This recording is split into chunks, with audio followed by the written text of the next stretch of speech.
এসে উপস্থিত বদনে তার কৃষ্ণ নাম মধুমাখা হরি নাম নিয়ে হাজির হলেন। আর ওদিকে নবাবের লোকজন হস্তির পিঠে নিয়ে দাঁড়িয়ে আছে নবাবকে নিয়ে যাবার জন্য। তাই নবাব হস্তির পিঠে করে গোবিন্দের নাম স্মরণ করতে করতে আজ রওনা হলে মালদা জেলা। কেমন ভাবে গোবিন্দের নাম করছে? ভজ গৌরাঙ্গ কহ গৌরাঙ্গ লহ গৌরাঙ্গের নামে। ভজ গৌরাঙ্গ কহ গৌরাঙ্গ লহ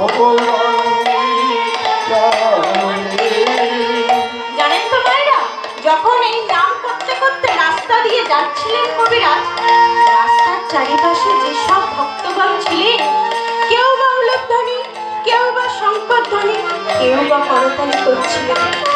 তা মায়েরা, গোবিন্দের নাম শুনে আপনাদের মনে কি খুশি হয় না? কাদের কাদের খুশি হয় না একবার হাত তুলুন দেখি। বাবা, সবার খুশি হয়। তা বেশ বেশ, একবার আমার সাথে এই গানটি করুন দেখি করতালি দিয়ে। ভজ গৌরাঙ্গ কহ গৌরাঙ্গ, ও মায়েরা করতালি দিন। ভজ গৌরাঙ্গ কহ গৌরাঙ্গ লহ গৌরাঙ্গের নামে।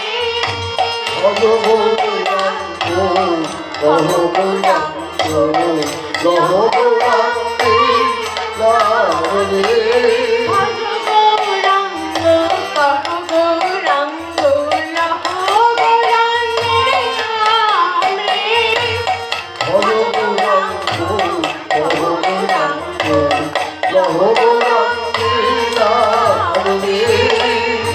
জনা গৌরাঙ্গ ভজে সে হয় আমার প্রাণে। যে জনা গৌরাঙ্গ ভজে সে হয় আমার প্রাণে। মায়েরা, গোবিন্দ কি বলছে দেখুন, যে জনা গৌরাঙ্গ ভজে সে হয় আমার প্রাণ। একটা কথা মায়েরা চিন্তা করেছেন, চিনি থেকে কখনো মিষ্টি বাদ দেওয়া যায়? যায় না। নিম